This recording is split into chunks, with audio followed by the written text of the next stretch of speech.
যথাযোগ্য মর্যাদায় দেশজুড়ে পালিত হচ্ছে মহান স্বাধীনতা ও জাতীয় দিবস। খুলনায় দিবসের প্রথম প্রহরে গল্লামারী বধ্যভূমিতে শহীদদের প্রতি শ্রদ্ধা নিবেদন করা হয়।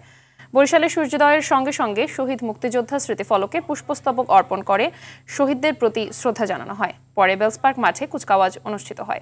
চট্টগ্রামেও শহীদ বেদিতে শ্রদ্ধা জানায় রাজনৈতিক নেতা সহ সর্বস্তরের মানুষ। দিনাজপুরের হিলিতে ৩১ বার তোপধ্বনির মাধ্যমে দিবসটির সূচনা করা হয়। এ সময় শ্রদ্ধা নিবেদন শেষে শহীদদের রুহের মাগফিরাত কামনা করে বিশেষ মোনাজাত করা হয়। শহীদদের স্মরণ করা হয় ঝিনাইদহ, জয়পুরহাট, নড়াইলে। সূর্যোদয়ের সঙ্গে সঙ্গে নওগাঁয় শহীদ মুক্তিযোদ্ধা স্মৃতিস্তম্ভে পুষ্পস্তবক অর্পণ করা হয়।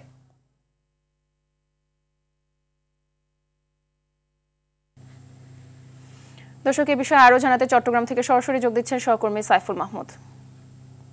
সাইফুল, শহীদদের প্রতি শ্রদ্ধা নিবেদনে আসলে স্থানীয় নেতৃবৃন্দ এবং জনসাধারণের অবস্থান জানাবেন।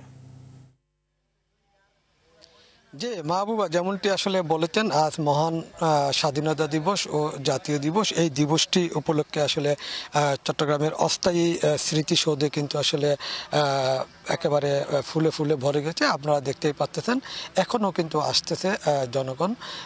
সকাল থেকেই কিন্তু জনগণের একেবারে ভরপুর ছিল। সকালে প্রথমে সিটি মেয়র ফুল দিয়ে শ্রদ্ধা জানিয়েছেন, এরপর বিভাগীয় কমিশনার, এরপর চট্টগ্রামের ডিসি, পুলিশ কমিশনার এবং পুলিশের ডিআইজি।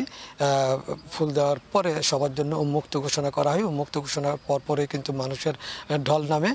সকালবেলা যেহেতু আসলে রমজান ছিল, এই জন্য কিন্তু অনেকে কিন্তু ধীরে ধীরে আসতেছে এখনো, তবে আরও আসবেন বলে ধারণা করা হতো।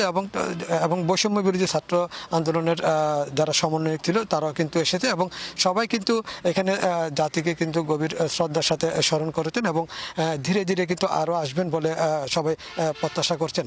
এবং এর বাইরেও কিন্তু বেশ কিছু প্রোগ্রাম হাতে নিয়েছেন জেলা প্রশাসক, বিভাগীয় কমিশনার, সিটি কর্পোরেশন।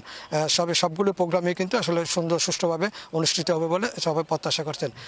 মাহবুবা, এই ছিল আমার কাছে সর্বশেষ সংবাদ। ধন্যবাদ আপনাকে।